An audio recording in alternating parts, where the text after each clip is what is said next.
Gates Adams here on behalf of Apex Trader Funding, and I'm here today with Tyson. Tyson, how are you doing this afternoon? Good, yourself?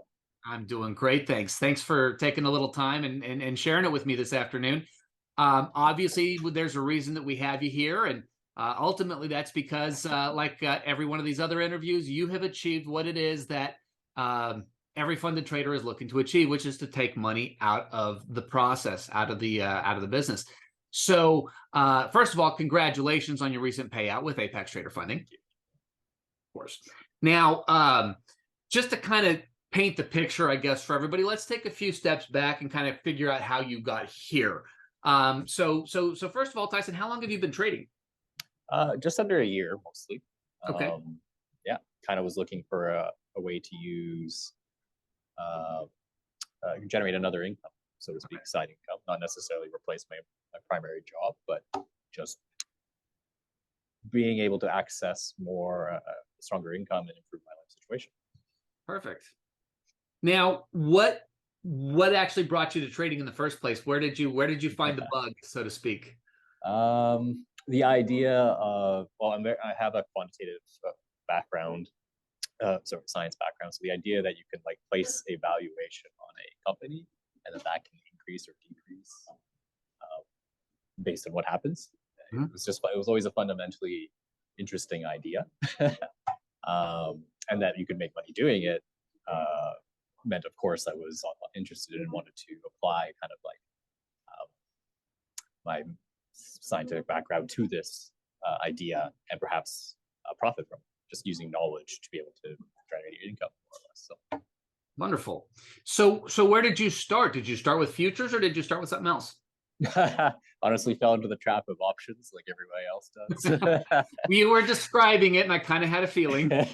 Yeah. So obviously, that's much more complicated with all the various variables. And I just decided to no, you know what? Let's keep it simple. Let's find something that works, and then jump into that later.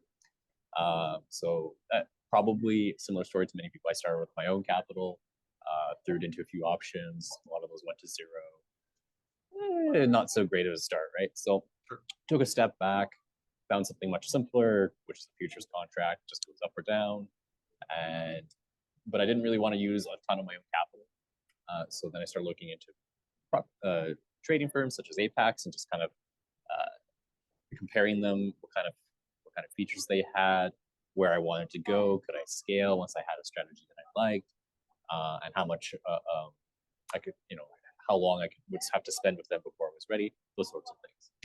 Okay, so you've really only been around the world pretty aggressively for about a year. So at what point did it hit your radar that there were firms out there like Apex Trader Funding that would fund your trading?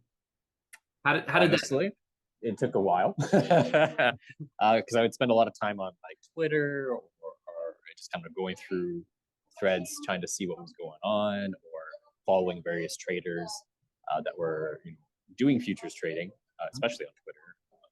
And how they were getting. So I guess the simple answer is it took a few months, and I found out about prop firms through following other people on social media that were doing trading, and that's the simplest answer. Yeah. Great. Now, how long of that last year have you actually been working with Apex? About 6 months. I think I started last summer. So, I guess it's about 6 months now. So it's a bit closer to a year. It's maybe close to the 2 years then. Gotcha. It's been in a blur. It's funny how definitely time flies. last year started that. Gotcha. Now, obviously, you've had the opportunity to both trade using your own funds and then trading within the confines of a funded account. In terms of your execution, your mental game, the trading psychology, all of that, have you noticed any significant difference for you personally trading your own funds versus trading in a funded account? I will say yes. My own funds definitely, I feel the hurt more, if that makes sense. If it's, let's say it's a red day, you're down $100, that feels more painful than if it was not your own, if that makes sense. But even though the risk is still there and it's still, it doesn't impact you as readily. And then you can go into that death cycle of making bad decisions just because you're in that bad emotional state. Whereas I found with funded accounts, it's more mechanical. I'm less impacted by the emotional state. And as a result, my next trade is more in line with whatever my system is, and I see more success over longer, over multiple trades as opposed to getting in a bad state, just making a bad decision, bad decision. I think, yeah, we've all been there at one point or another. I actually did it on camera a couple months ago on the live stream. That's probably even more compounding because now you've got the expectations of others.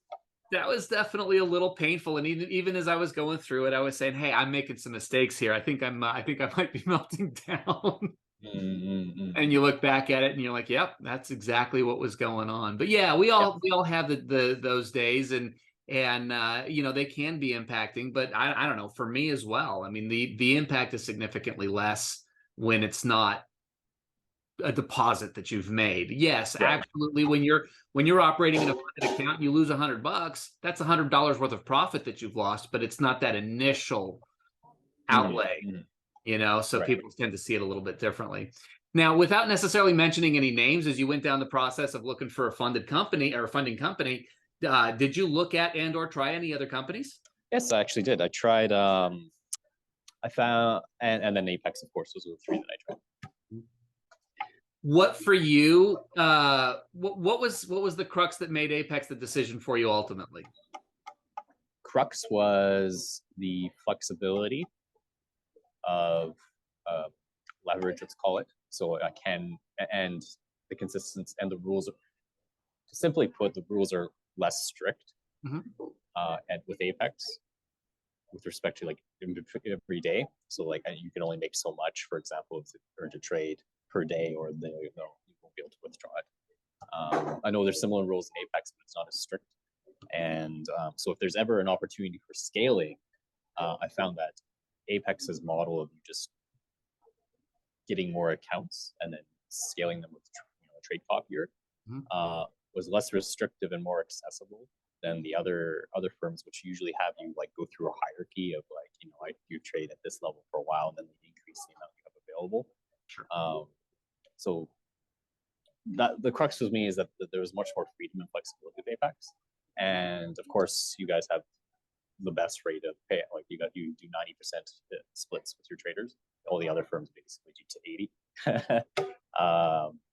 So that one's huge.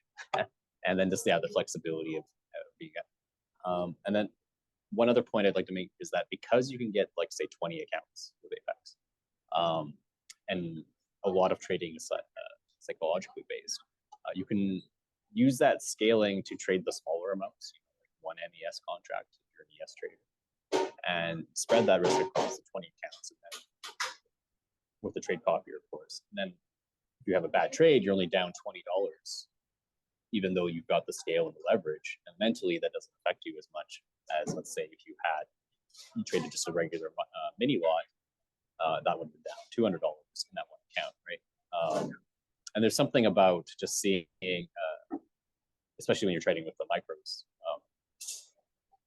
for me at least, like seeing that $200 loss in one account or whatever is much more harmful to my psyche than just seeing the $20 loss. Like, okay, yeah, lost that trade, move on. But you can scale that, of course, with 20 or so accounts. Whereas with the other firms, it's going to be quite difficult to get that many accounts. And their scaling programs don't really allow you to plug in an extra account and ready to go up to the next level, if that makes sense. Absolutely. In fact, I referenced the day that I melted down. That was right after I switched to 2 contracts on an evaluation. And I've found that I have a much easier time now copying my trades over 5 accounts, even than just going to 2 contracts on 1 account. Just seeing that number shift. And everybody says, well, why don't you just put it on ticks? But that doesn't work for me. That's not what I'm used to looking at. So you gotta play your own mental game. Yeah, so like I can absorb, that 4-point loss on an MES contract, no problem. I accepted the risk, set my stop loss, move on, go to the next trade. Right. But like you said, like when you're using the full contracts, it's much more impactful. It hurts you, and it's also a greater proportion of your drawdown, right? Sure. For that one particular account. Exactly. Gotcha. So now, how many accounts are you currently trading? Currently, I have 3 50Ks. Okay. I'm not sure I'm ready to go up anymore, but I would plan. I guess I might take a look because I know there's the 90% sale going on right now. Right. Might shove another another two in, but I think that 5 area that you were talking about is kind of where I'd stop out. It's that comfort I'm zone. quite comfortable with 350Ks. I think they have immense value when it comes to how much you pay, the amount you're paying to try and get a PA account with respect to the drawdown. I see a value there that's matched anywhere with your competitors, especially on the 50K accounts. Like ratios just through the roof. Like, Well, as we kind of wrap this up, I always kind of like to wrap up with the question of if you happen to be talking to somebody who is just newly moving into the space of looking at getting a funded account, being a funded trader, what's the biggest piece of advice that you could give somebody moving in that direction? paper trading doesn't work usually. I found that even just putting that small amount of money into your valuation accounts, whether it's you're on sale for $40 or whatever, that alone commits you and you learn the lessons that you would experience in the paper trade much more readily. I would totally push them towards a prop firm rather than using their own capital. And even the paper trading, I'd be like, no, just go to a prop firm, pay a little bit, and then you'll get exposed to real trading, so to speak. Even though I know it's a digital, so it's a Sure. paper account, but because you've put that little bit of money on the line and you have the potential to get into a real account or a performance account, everything that you go through during that period is much more impactful. It's much more of it's much closer to exactly, how you're going to be trading when you're trading for money. There's Right. not that dynamic shift that I think definitely affects a lot of people. I mean, I've definitely experienced times where I could paper trade really well, but when money was on the line, I couldn't. And I know I'm not the only one who's experienced that either. So, and even just putting that little bit of amount in, like from the valuation account, that changes your experience so fundamentally that if your original question is what would I say to someone if they want to get into day trading, I'd be like, go do an evaluation with any of the firms. Apex is probably the best, and that experience would be the most directly relatable to what's it actually you're going to experience when you do real trade. So, right, just enough skin in the game to make it real. Excellent. Well, I sure appreciate your time today. This has definitely been insightful, and obviously I can tell that you're a very analytical type of personality, and I think that a lot of times people think that's definitely one way. It's one approach. You don't need to be. Exactly, and so we're all over the place, and that's one of the beautiful things about trading is people will find what works for them and capitalize on that. And to me, this is one of the few arenas where that can actually be done. So again, I appreciate your time today. And as we continue down this road, we'll continue to do some more of these interviews. We'd love to have an opportunity to catch up in a couple of months and just see how you're coming along, if that sounds good. Yeah, sounds great. Thanks, Gates, Awesome. for the opportunity. Great. And I hope people find this valuable. I appreciate it, Tyson. Have a wonderful rest of your afternoon. We'll chat soon. Excellent. Thanks.